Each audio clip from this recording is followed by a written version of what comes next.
Hi, welcome to Beyond Politics. I'm Catherine Clark. Ontario Member of Parliament and Cabinet Minister Gary Goodyear was born in a small town in southwestern Ontario that falls inside the riding that he currently represents. Goodyear was part of a blended family of 6 kids, and he's held a job since the age of 12. He was also the first person in his family to go to university, where he became a chiropractor, and he practiced successfully until he decided one day, after he was approached by a friend, to run for federal office. He hasn't looked back. Gary Goodyear joins me now to talk about life beyond politics.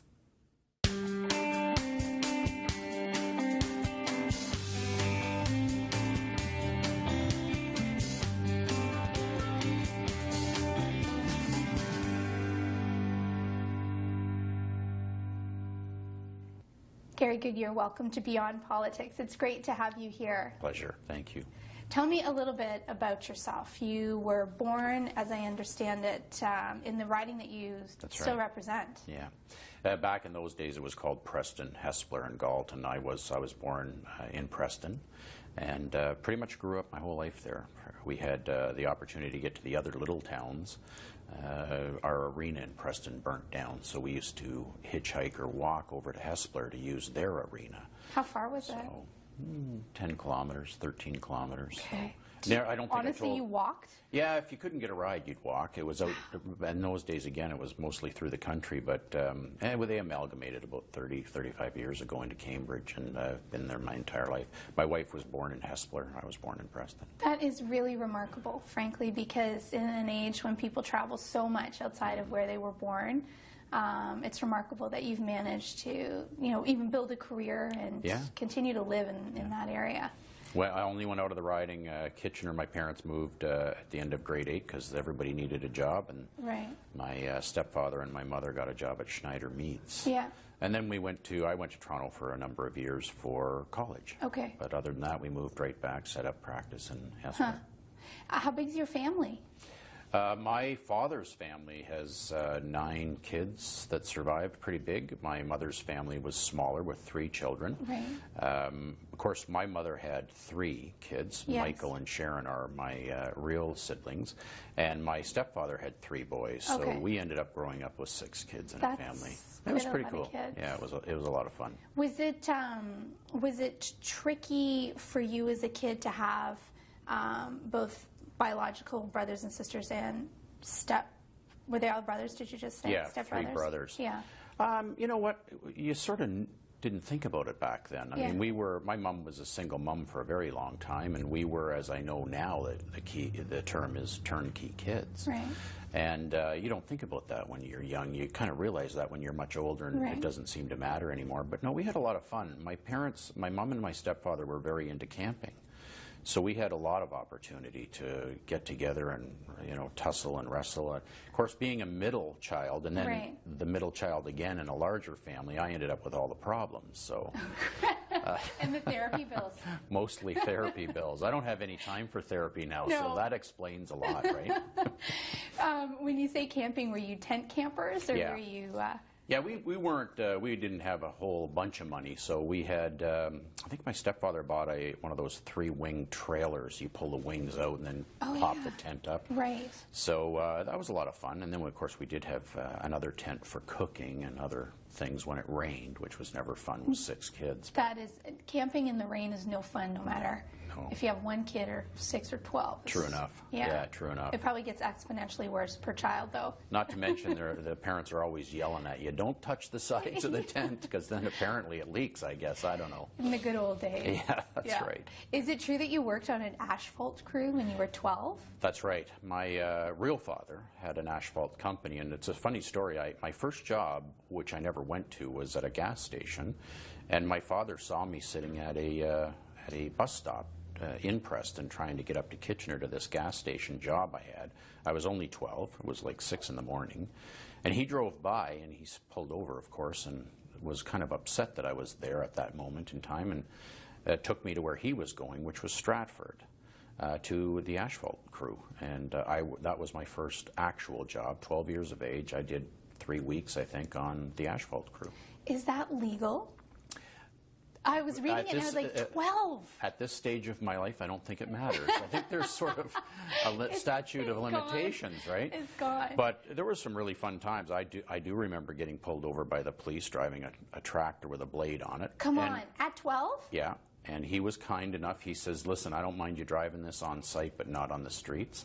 Wow. And I was driving dump truck and full graders, no backhoes. kidding. Yeah, not at 12, but by the time I was 13, I went back, and 14, I went back.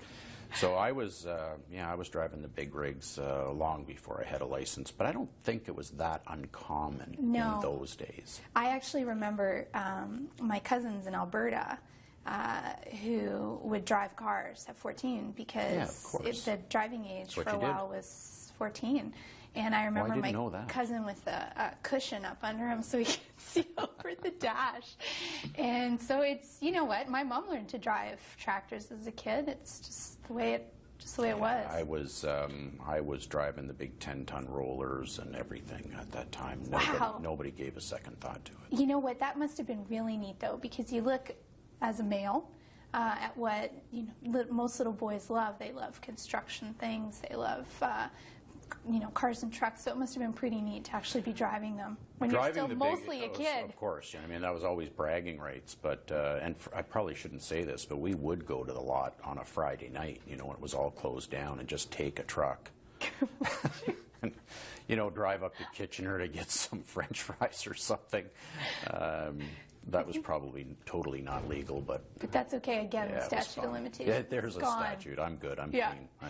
A rock band? You had a rock band? Yeah, at the same time, I don't know where I got all the energy, but in the summer times I worked on asphalt. Through the year, though, I had other part-time jobs everywhere.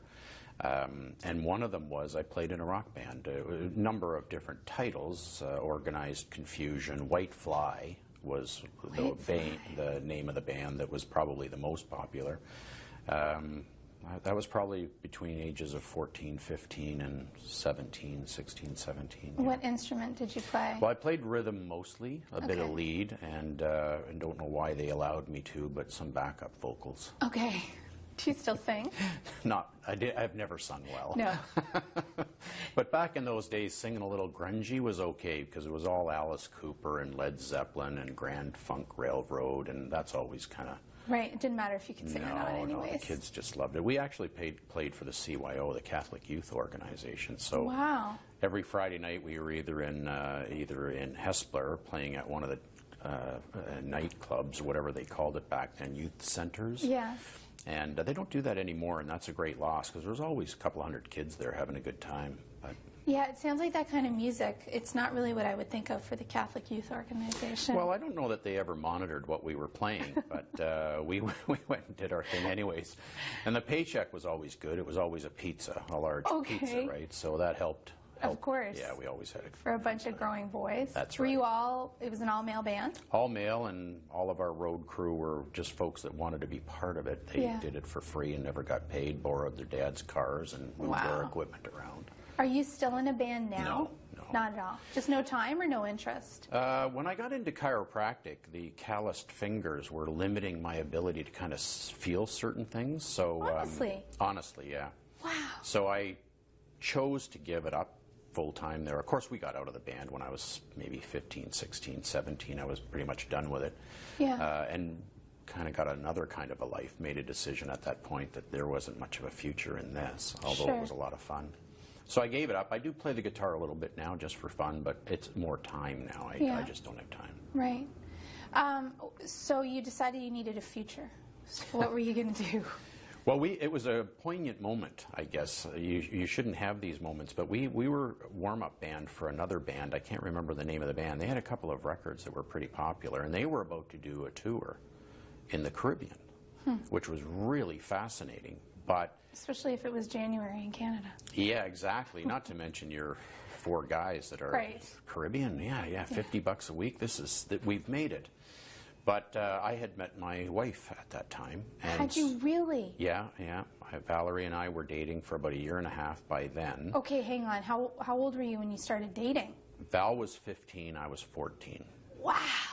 Yeah. That's young. Yeah. Well, we didn't think so at the time. No, of course so we thought not. we were You all never adults, do. and we knew everything. Yeah. I knew everything. There was nothing left to learn, except that Val wasn't too impressed with me taking off. So we did have a talk about, I can go this way, or I can just, kind of make a different decision. So it was about that time I made the decision, and we quit the band. The band just slowly broke up, and I was in auto mechanics at high school. I made a decision that I would try to do something else. And Other than auto mechanics? Other than auto mechanics. Okay. So I was in the tech courses then, so it was welding and lots of auto mechanics. In fact, I came second in all of Ontario in the Chrysler troubleshooting contest one year, 1976, I think. Wow. What was the Chrysler troubleshooting contest? Well, they put all these Valeries was the car. 1976 Valeries, all brand new, but they rigged them so they don't work. They won't start, and there's everything wrong with them, from timing to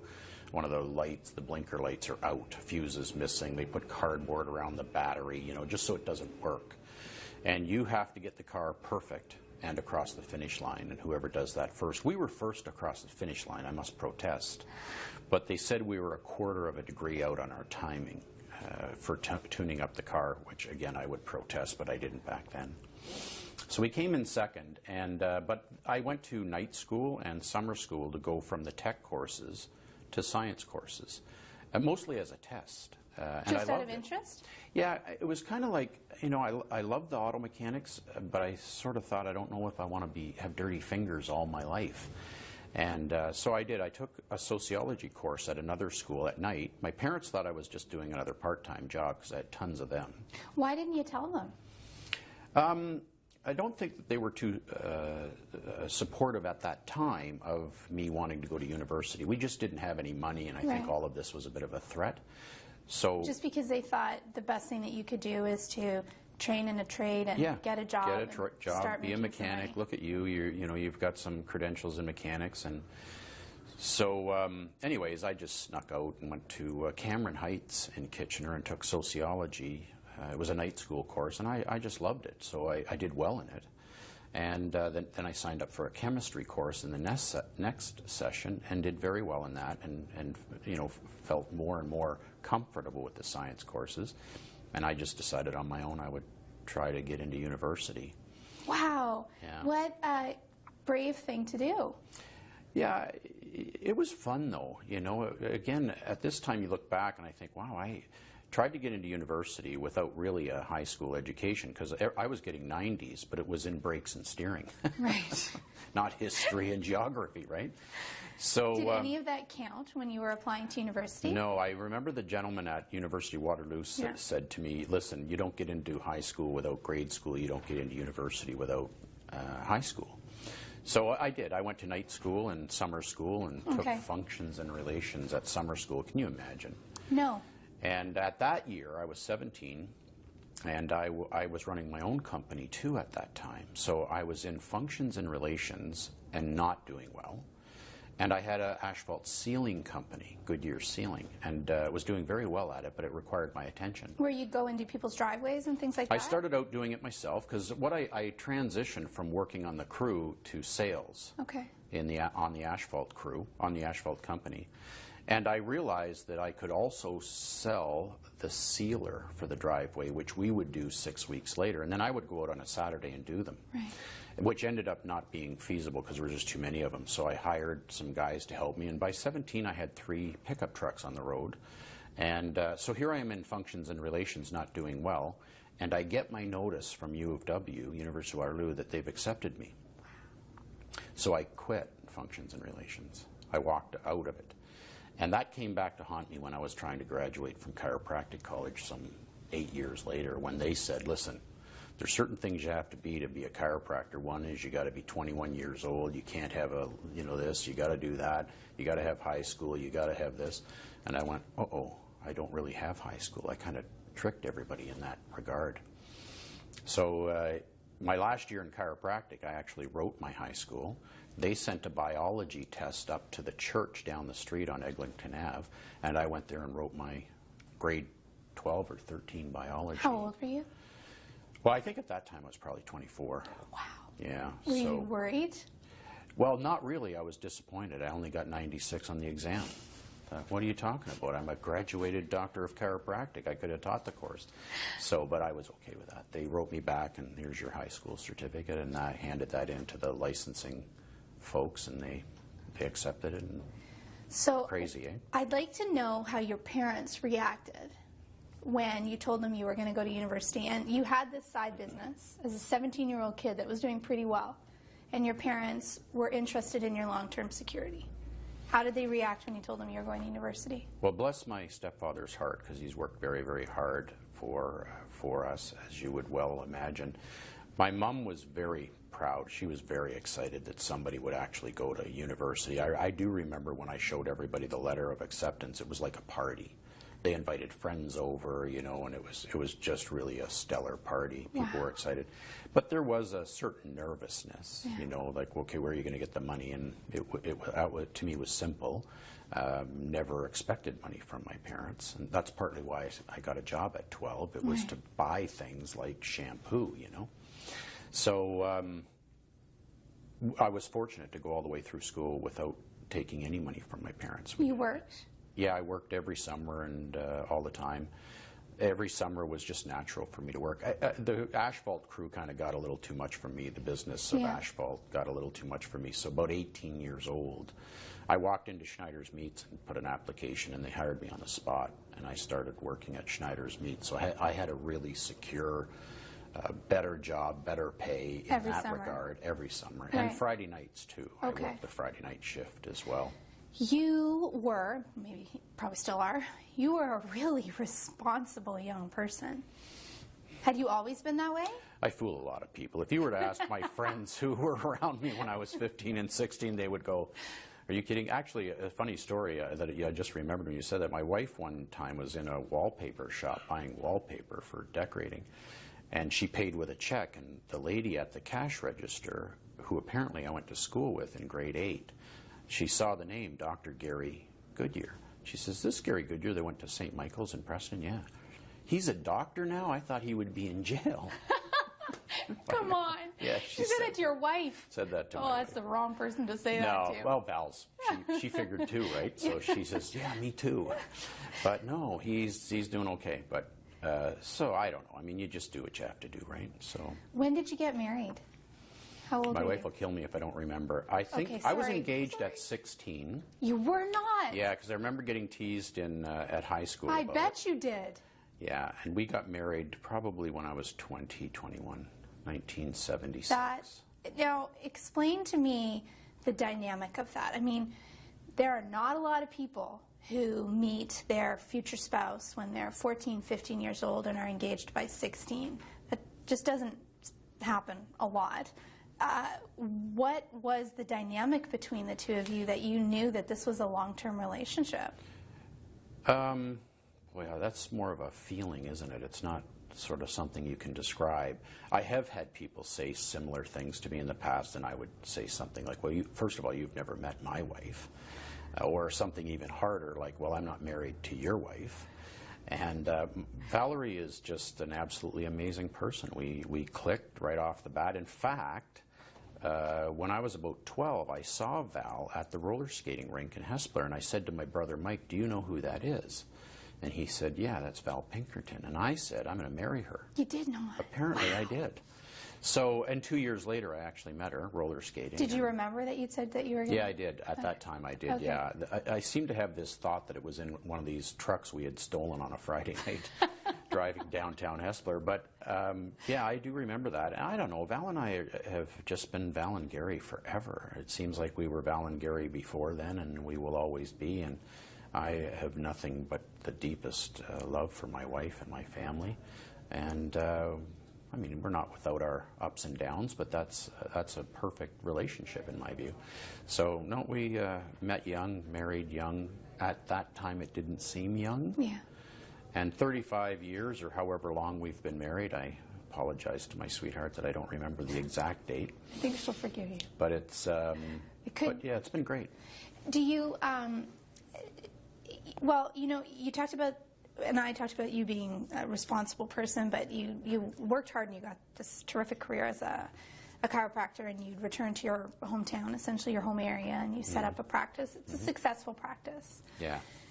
Why then run for politics? Why kind of set aside something that's successful and interesting to you and run? Momentary lapse of good judgment. Sanity went right out the window. I did have a very large practice, and I developed a couple of treatment protocols for motor vehicle injured patients, not head injuries, but spinal injuries, knees, etc. So we set up these clinics, and that became very successful. And there was a point in time where I realized that I was becoming more of a landlord and a lawyer and a business owner versus somebody who treated patients. And so I moved from that. That was very busy, taking a lot of my time, and I pretty much got out of all of that. So the last about 7 years, I was really only practicing two half days a week. I was doing some writing and some teaching and stuff, and that was all a lot of fun. I had a lot of time at home. And it was perfect. I never missed a football game and never missed piano recitals with my kids. But a very close friend of mine took me to lunch one time, and I actually thought he was going to ask me to run some of his businesses, because Reg had a number of businesses. But he looked at Val and I and said, I think you should run for federal politics. And I had never, ever thought about it before. I just complained about taxes. I never took politics. You weren't politically active or anything at all? Wow. Reg had run a couple of times in the past, and my total involvement was some donations, and literally I'd go out and hammer signs in people's lawns just to help them out. And but he asked me, and obviously it wasn't something that I slammed the door on. I giggled a little bit and wondered. I actually did say to him, what, did the other 33 people you asked say no? Like, why are you asking me this question? So we thought about it. It took about 6 or 8 weeks for me to really think about it hard. Yeah. My kids were 100% supportive. What about your wife? Valerie was completely supportive. Okay. Yeah, they felt, actually Reg said to me something that was very, really helped in the decision. He asked me, how many patients do you think you've helped in your career of 20 years? And it was around 14,000, 12 to 14,000. And he said, how would you like to help 135,000 people? And that was really a strong, significant factor in making the decision. So Val and I, as we said, we asked our friends, a lot of our close friends, to give us their hardcore opinion on this thing. And we ended up going back to Reg and saying, yeah, we've made the decision. Wow, isn't that amazing? Yeah. You had a pretty neat story about the night that you won. It was in 2004. Yeah, it was a squeaker. Yeah. In fact, I had been declared as the loser, as having not won, and I was on stage giving my conciliatory speech and thanking everybody. People were crying. It was really not a fun time. And I had given one interview about not winning, and then we went in and we did the speech. It was actually the media that said, time out. The numbers are kind of changing here. Maybe it's not as bad as you think. So what did you do? Did you just kind of stop the speech right there, and then kind of went, I was looking over, and Reg was my campaign manager at the time, and he said, just time out, take a break here. So I went, oh, hang on, folks, So I... hang on what, though? Hang on, I'll be right back? Yeah, hang on. And then I think Reg got up on stage and said, apparently it's not confirmed, so let's see what happened. And the mood just totally picked up. I had actually gone up the street to Yankel Perick's celebration party, because he was declared the winner, shook hands with everybody, and, done all of that stuff. And had gone back, and then about 1 o'clock, 2 o'clock in the morning, they had announced that I had won, actually, by 228 votes at that time. What a roller coaster. Oh, it was, I look at it now as, actually, as quite fortunate. It was an experience you don't have to get, losing and dealing with it, and then winning all in the same night. It was, looking back at it, it was probably the right thing to happen to me. Did you take your job more seriously because of it, because it was a squeaker of a victory that time? Because you've gone on to establish much wider margins of victory now. Yeah, I think I've always taken my job serious. I actually been very lucky. I don't remember having a job I didn't really like. Working in hog kill at Schneider's was a little rough. Yeah. But is that an attitude that you have to life? Are you just a more positive person? I don't think I'm a positive person. I just think that you can do it one way or another way. There's only two ways to do it. You can do your best at whatever it is you're doing, or you can be grumpy your entire life, because no matter what you decide on that issue, we're all going to have to work. We all have to do something. So I don't know, I've been pretty lucky at that. I was very serious about politics. I took it as these are not constituents, these are patients. And they don't pay you at the front desk for a treatment. They vote for you for the best service you can provide. And I trained my staff that way. I trained, look, I don't care who they voted for, even if they did vote. The people come into this office, they have some issues that they need a solution to, and we're going to find it. We're just going to just find it. And sometimes that might include referring out. And so we took that attitude of things, so I was quite used to dealing and managing patients, patients in the sense that you're trying to figure out what is the problem and then put in a treatment plan to fix or improve the condition. And I feel that dealing with constituents with issues, whether it's immigration or Canada Revenue or whatever it is, it's all the same thing. These are my problems. Oh, well, this is the ministry that has to fix that. So you identify the problem, you make up a treatment plan. And I have a great staff too. They love what they do. They just love helping people. And so it's worked out pretty good. But your job is a lot busier now, because you're not just in a position of being a regular MP anymore. You have the additional responsibility of also acting in a ministerial capacity as well. So has that changed your daily grind of life? It has indeed. But again, you can't get a better file than I have.